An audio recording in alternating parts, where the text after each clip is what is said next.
Gọi tí chào nghỉ rồi. Theo kế hoạch vừa rồi.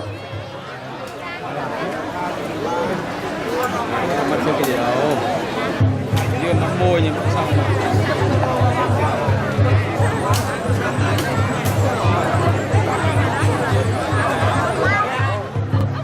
Vâng.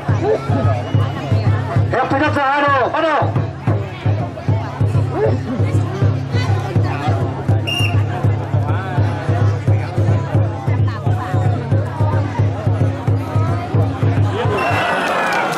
Vâng, chúng ta sẽ đấu rồi.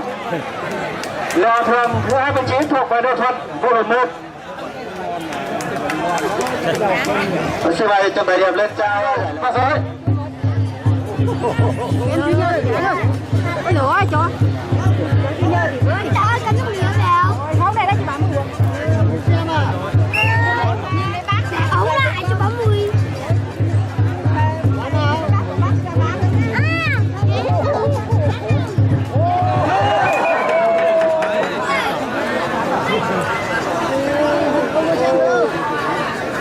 Tính đâu. Anh cao anh ngồi một tí. Lại ngồi rồi ạ.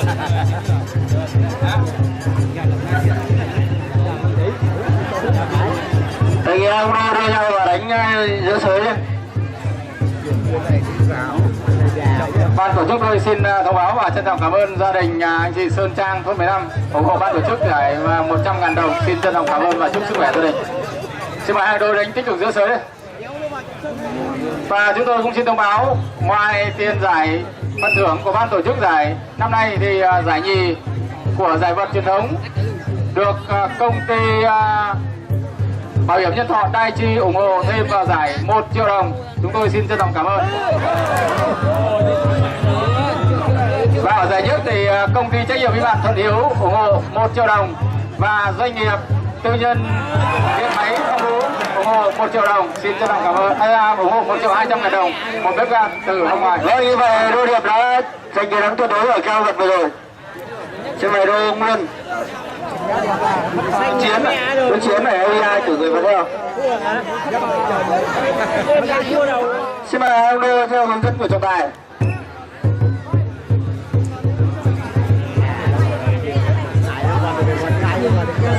Hai ông đô có tay đoàn kết.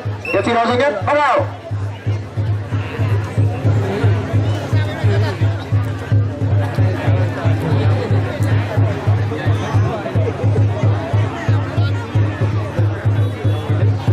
Như vậy là đôi cảnh mang đai màu xanh ở sân EU2 cũng đã trên 50 tuổi rồi, thế nhưng mà rất nhanh rồi. 3 tháng tuyệt đối trước đôi điệp của 41 rồi. Chúng tôi vừa mới chưa nói hết. Như vậy là đôi cảnh là một đôi cơ cựu. Đây là một những cựu.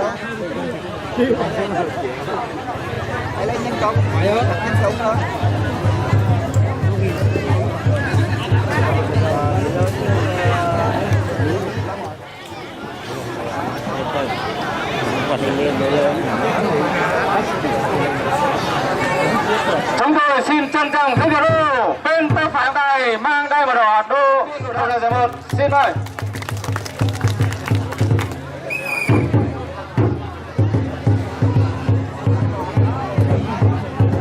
Xin mời em đô xe này đúng theo vật truyền thống.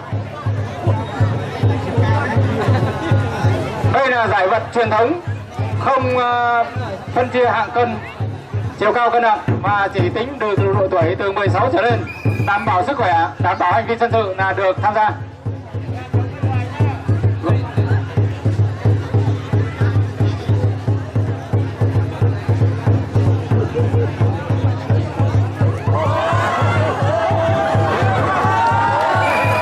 Vâng, như vậy là sau khi vào mất miếng thì đôi không đã rất nhanh chóng chuồn ra khỏi sới.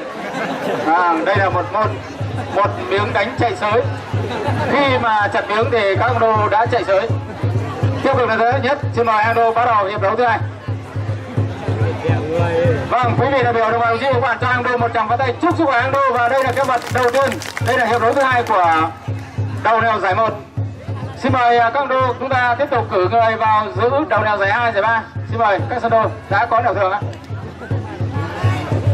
Đô Điệp cử người vào theo đô cảnh chưa?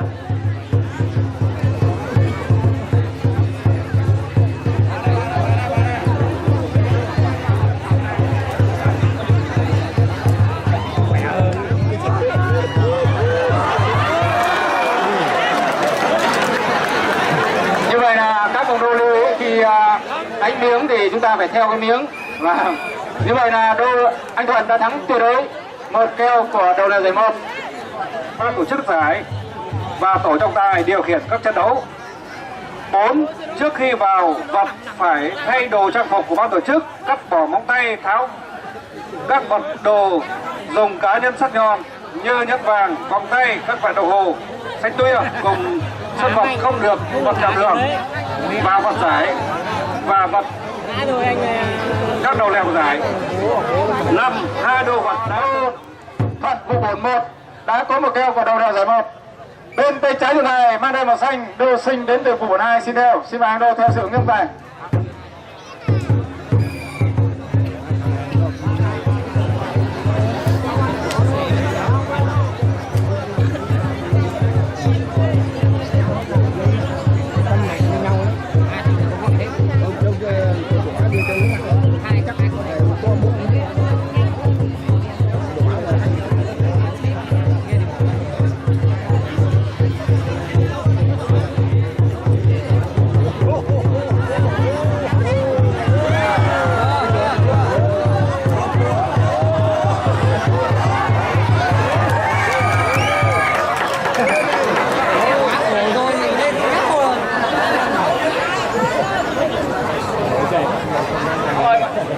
Mời hai đô vào đồng ý trong ít phút. Xin dừng ạ.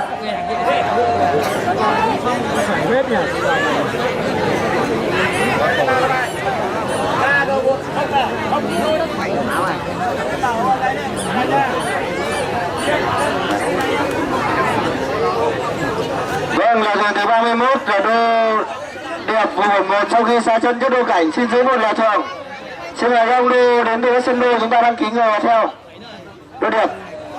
Xin mời các sân đào chưa có lệ thường xin mời vào đăng ký theo đô Điệp.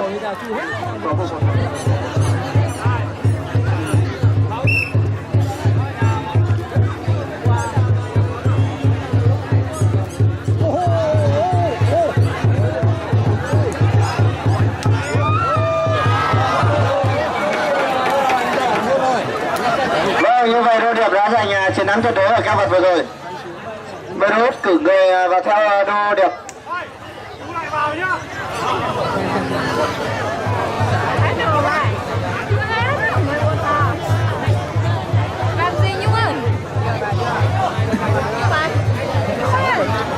Xin mời hai ông đô ở đầu giải 1 chúng ta lên sới. Xin mời đô Thuận vụ 1, đô Sinh vụ 2.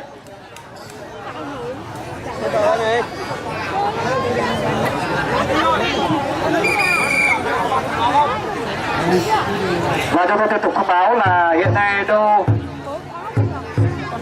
Điệp vụ 1 đã thắng một keo của là thường để các sân đô khác cử theo. Đô Sinh mang đai màu xanh.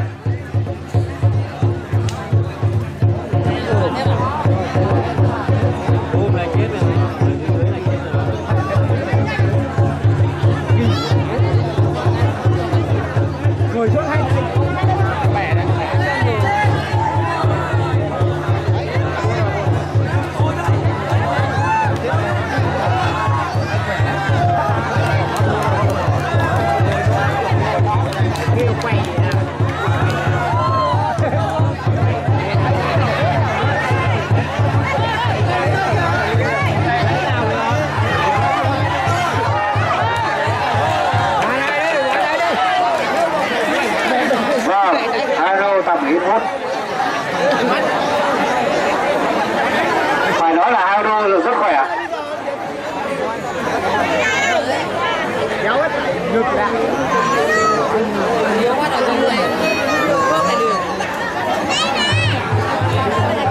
Mời đô Điệp lên sới ạ, đô Điệp vụ 11 đây đã thắng một keo của Lê Thường. Mời đô Điệp lên sới nhỉ.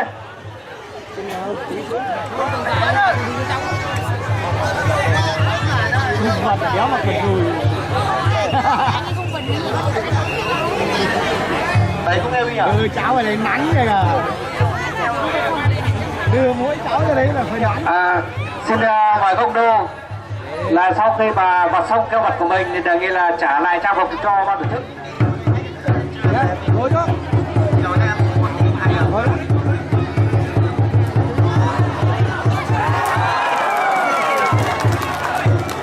Vâng, kêu vật vừa rồi là ra tuyệt đối rồi. Đô Tuấn thắng tuyệt đối. Đề nghị là Đô Điệp tiếp tục cử người vào theo. Hai đội bắt tay đầu tiên.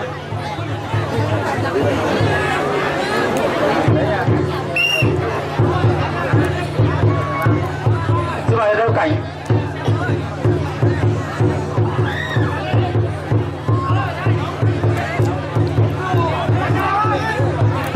Anh Cảnh ơi.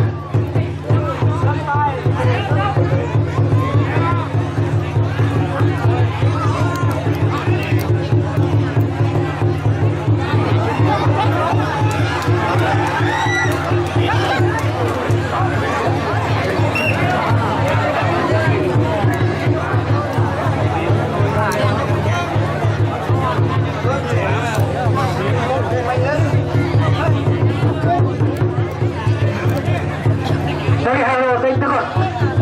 Vâng, đánh tích rồi.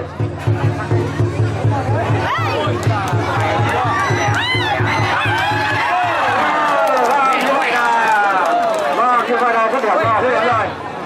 Như vậy là Đô Anh vụ 1 xin theo hai Đô theo hướng của tổng đài. Như vậy là Đô Diện Sơn Đăng Đông đã thắng tuyệt đối bậc keo của giải 1. Xin mời hai Đô vào sới.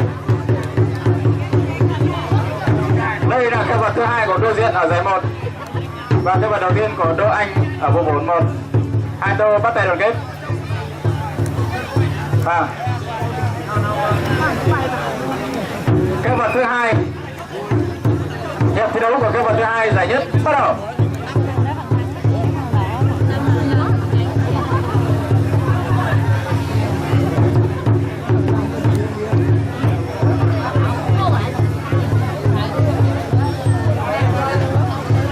Trọng tài Hưng và trọng tài Điệp kêu gọi cái chỗ sân EUI không có theo vào cái đầu nào giải 3.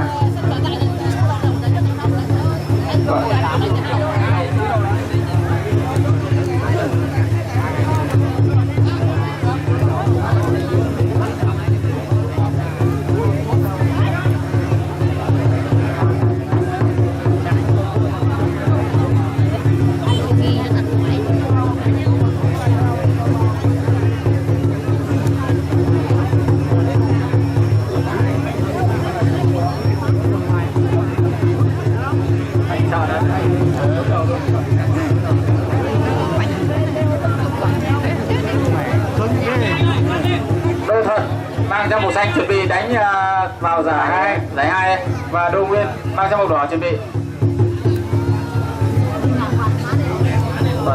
Đô Thuận bộ 4-1 mang trang màu xanh chuẩn bị đi.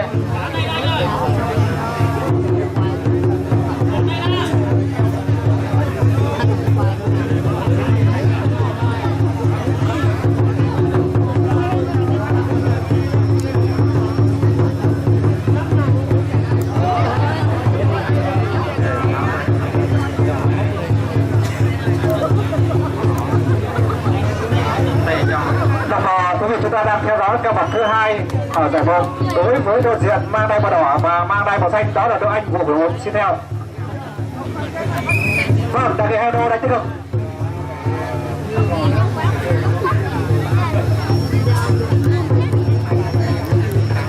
Sau keo vật này đại diện Đô Nguyên vụ 12 và Đô Thuận chuẩn bị ở giải 2.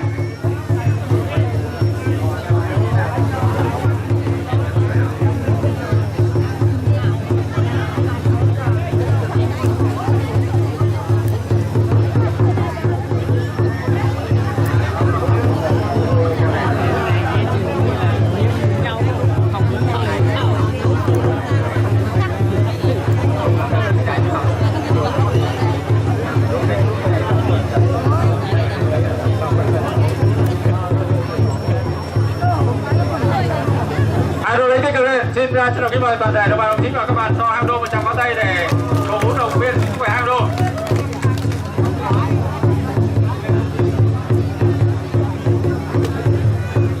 Vâng, rồi thì hero đã chắc con điện.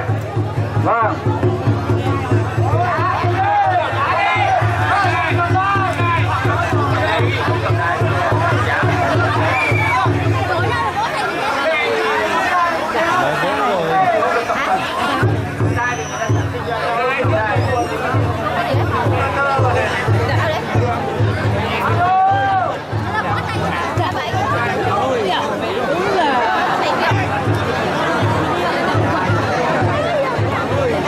Xin mời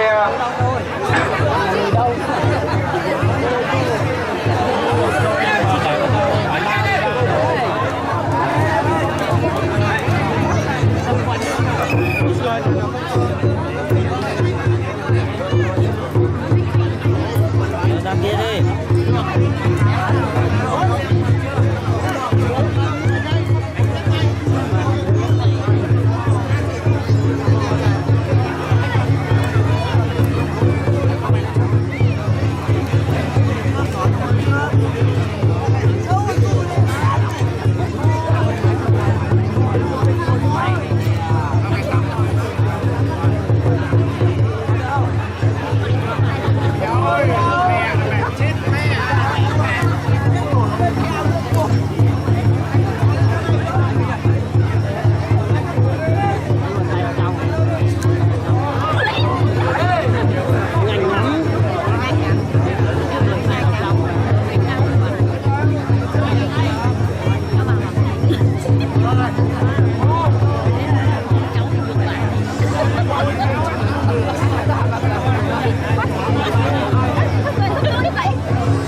xin mời đôi Thuận và đôi Nguyên.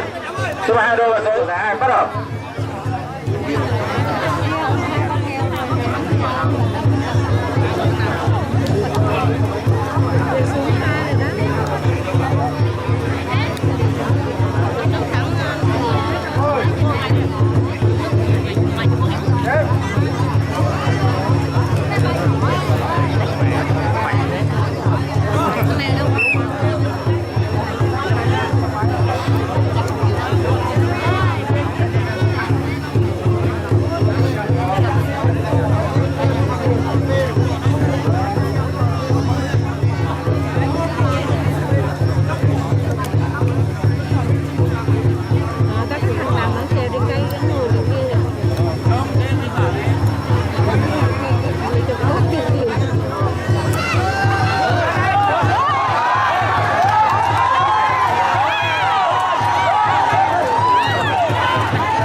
đô một tràng pháo tay để cổ vũ động viên khuyến khích hai đô.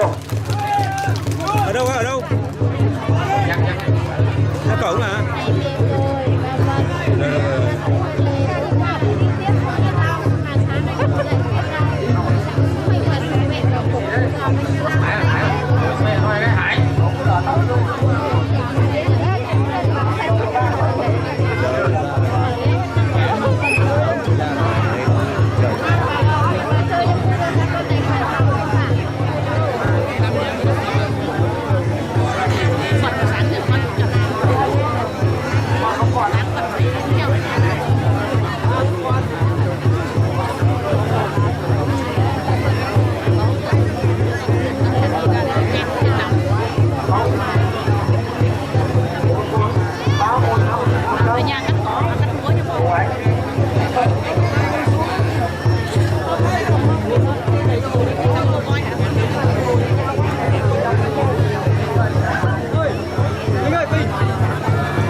Xin báo bây giờ đã là 16 giờ, tức là 4 giờ chiều. Riêng cái đầu đèo giải ba, các con đô ở các sân chúng ta, nếu chúng tôi gọi một vài lần nữa mà không có thì chúng tôi ban tổ chức sẽ hội ý để quyết định.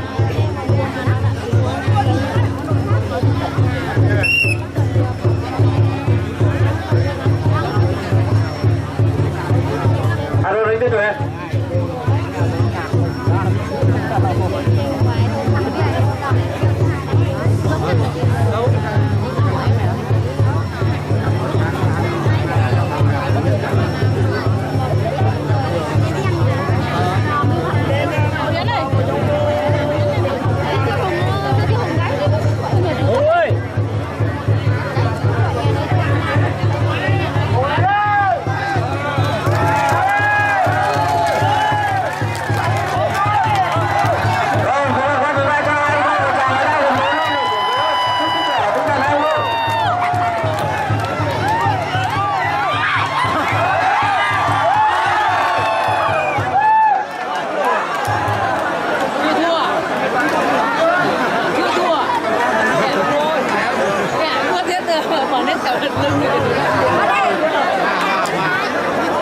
Chúng ta trân trọng giới thiệu đô.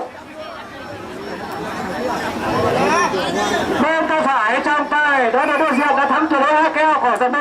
Tay trái trọng tài là Đức Cường sân thủ 2 xin theo Hao Đô theo dẫn của trọng tài. Đề nghị Hao Đô sai lại. Xin mời Hao Đô vào sới.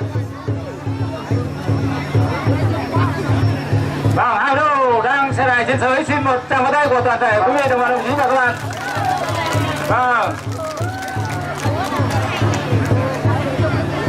Hello. Vâng, nói được rất hay, rất đẹp. Hao Đô bắt tay đoàn kết. Và hiệp thi đấu đầu tiên, đây là keo vật thứ 3 của giải 1. Bắt đầu.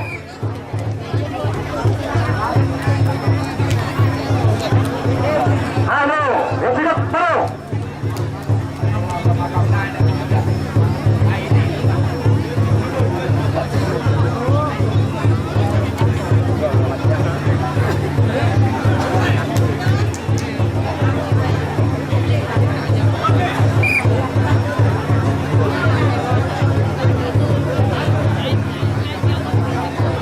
Quý vị chúng ta theo dõi keo vật thứ 3 đối với đối diện ở giải 1 và keo vật đầu tiên ở giải 3 ở giải 1 đối với Đức Cường.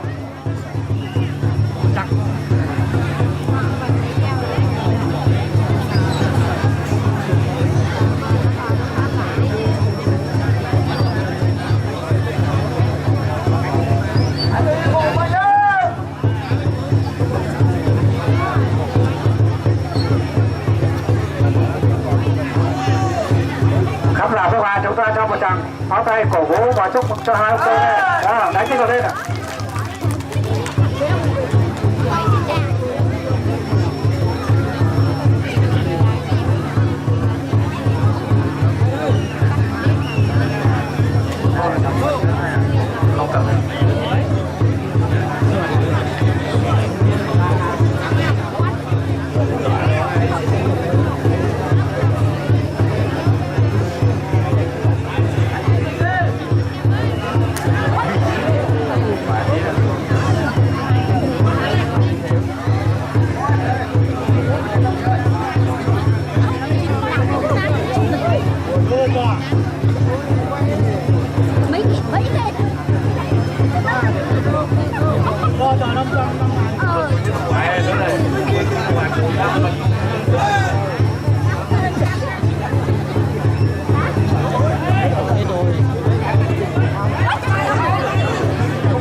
về trong ít phút.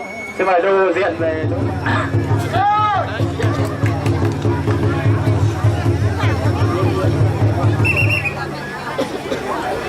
Như vậy là phía anh không được bẻ tay.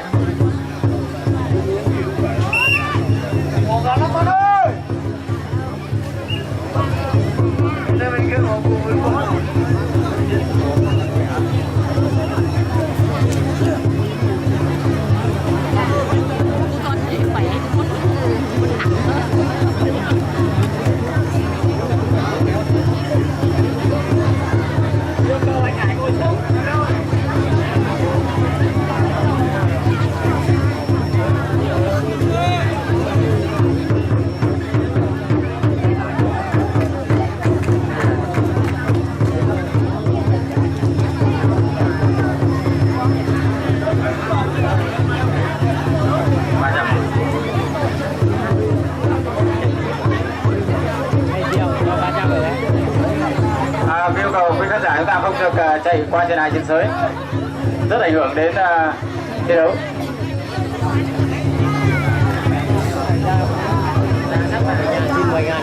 Đây là hiệp đấu thứ 3 giữa hai đô mang đai màu đỏ đó là Đô Nguyên của 1-2 và mang đai màu xanh đó là Đô Thuận của 1-1. Vâng, đề nghị hai đô tích hợp ạ, đánh tích hợp.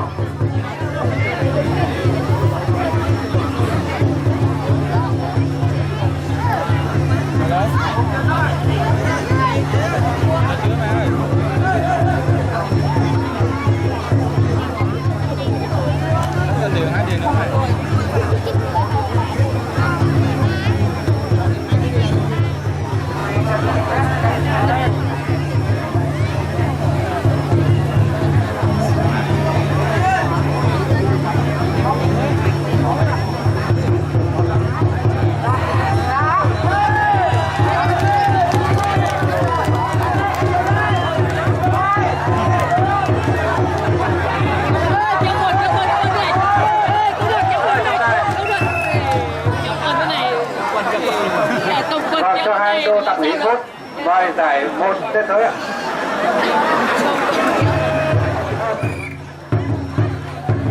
Mang đai màu đỏ đó là Đô Diện sân Đắk Nông và mang đai màu xanh đó là Đô Cường sân của 1-2.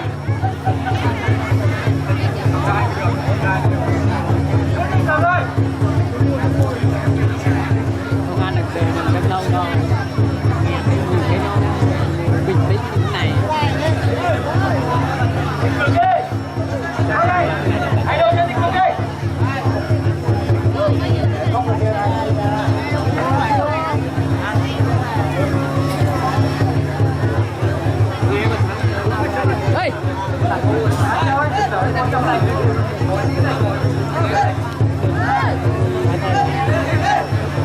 Quá chắc không biết ạ. Nhìn thấy nó bình tĩnh như thế này cơ mà đâu có thấy.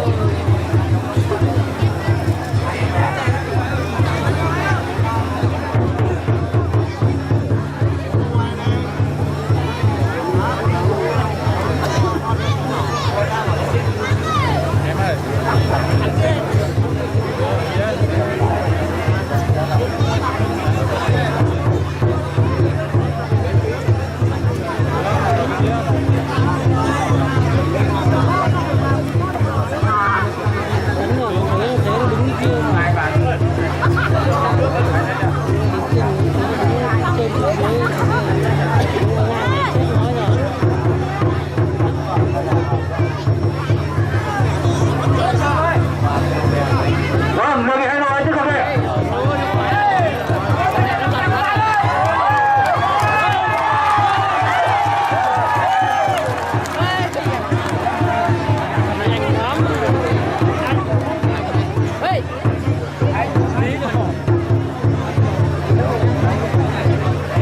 Phải nói là hai đô cũng rất nhanh, vào miếng và tháo miếng.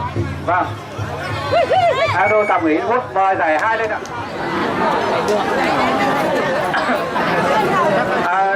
Đô Hiện rồi.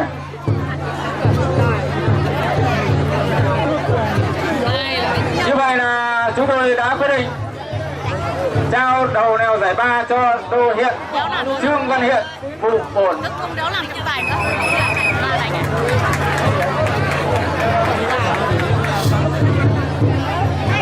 chưa phát hiện ở bộ 1 và đầu đèo giải 2 đó là Đô Phùng Văn Nguyên bộ 2 và đầu đèo giải 1 đó là Dương Anh Thuận bộ 1. Đặt vào đấy đấy. Và xin mời Đặt vào đấy mà. xin mời giải 3 vào giới. Xin mời đôi trọng tài đường nào. Trọng tài đường về gặp ban tổ chức. Mời trọng tài được về. Trọng tài đường về điều hành tiếp theo. Xin mời trọng tài đường nào.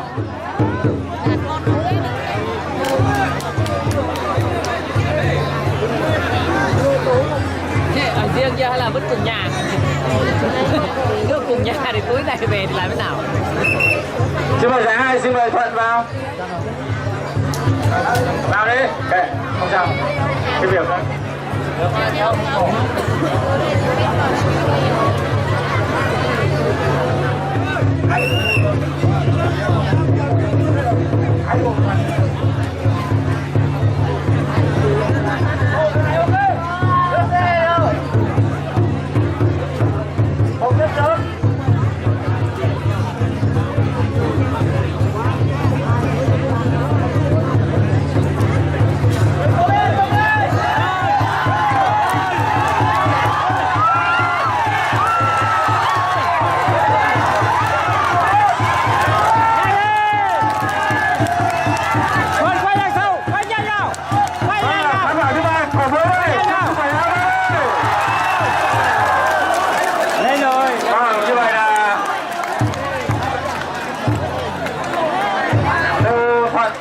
Tuyệt đối cho Đông Nguyên cái vật vừa rồi.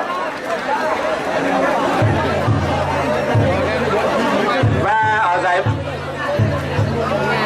cái vật của giải 1 vào giới. Đánh giải 2 được, đánh giải 3 thì được.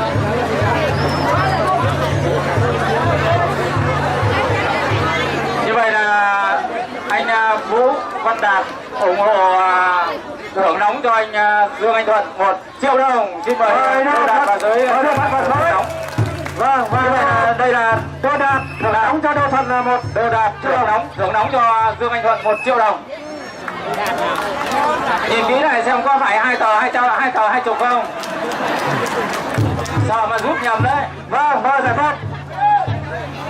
Hiệp đấu thứ 2 giải 1.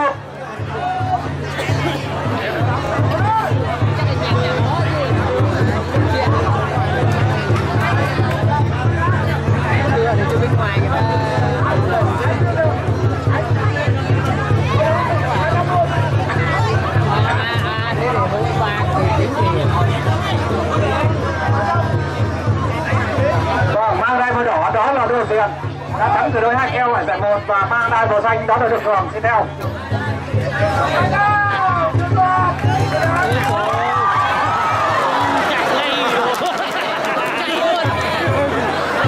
Và em Đô là rất điểm có khu cơ giới. Đề nghị các em thấy chúng ta ngồi xa xối lại các đồng chí an ninh chúng ta làm nhiệm vụ tích cực hơn. Tích cực hơn chúng ta đưa các em tình nghi ra xa xối. Bởi vì đây là những cái vật rất quan trọng là các ông đô phá miếng cũng như có những cái chiến thuật có thể ảnh hưởng đến các em. Chạy sới ngay.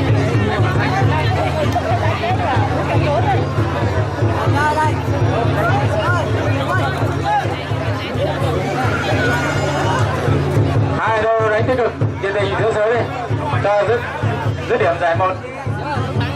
Lần này nó lại ăn Như vậy là giải 2 thì Đô Thuận đã có 1 keo.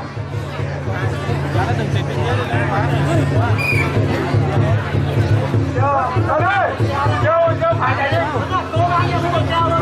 Chưa phải chạy đi. chỉ sơ rất may nó thì nó thua thôi chứ còn đấy trên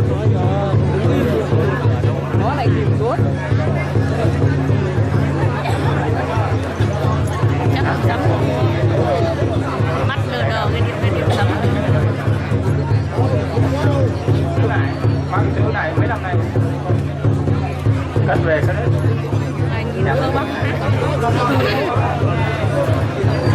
Xuân lưu chứ. Xin mời hai đôi đánh tích cực lên.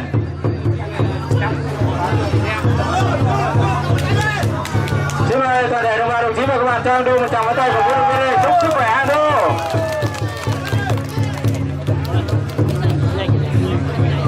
Thằng nào cũng nhanh.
nhiệt tình lên vì thời gian này cũng đang mát đang ủng hộ rồi.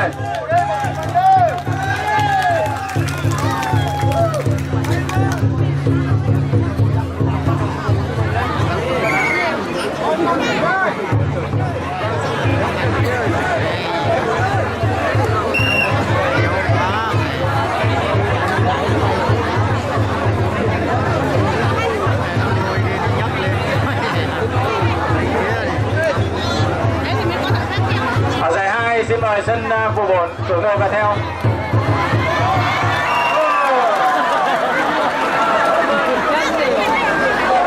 Như vậy là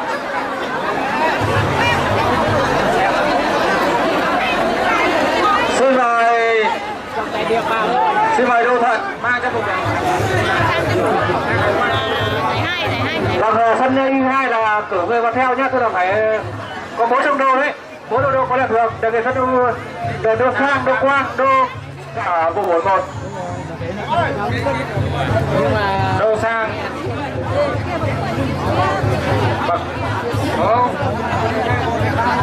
Sang này sang. Theo là về Từ tí là đấy quần xong, tí đấy. theo này vào quần đỏ.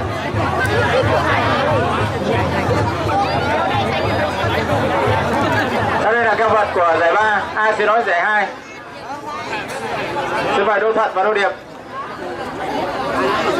đã thắng một keo của giải 2. Mang ra một xanh Đô Điệp đến phủ hận 2 xin theo, xin mời em Đô theo sự ứng mức tài. Đây là keo vật thứ 2 của giải 2. Xin mời hai Đô và sới.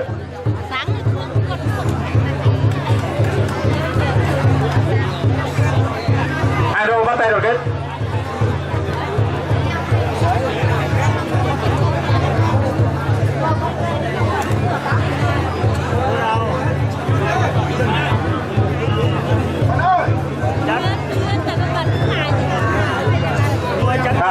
Thi đấu đầu tiên.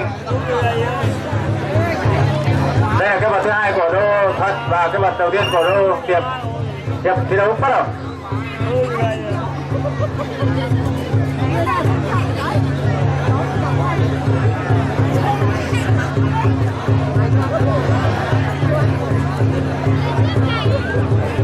Điểm chưa chắc là ăn được rồi.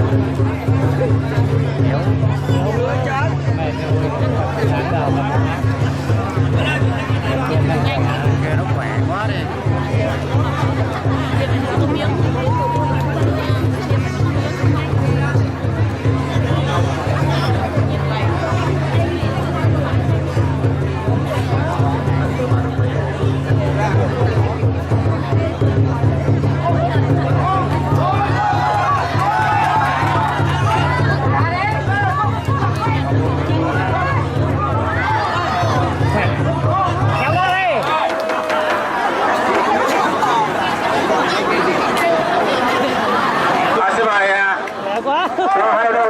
Xin mời Đô Hiện và Đô Sang và Sới.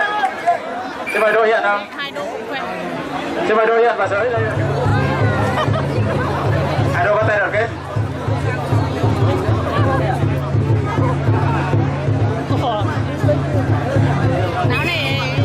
Hiệp thi đấu đầu tiên. Đây là keo vật thứ 2 của Đô Hiện và keo vật đầu tiên của Đô Sang. Nhanh nhá. Tuyệt đối rồi.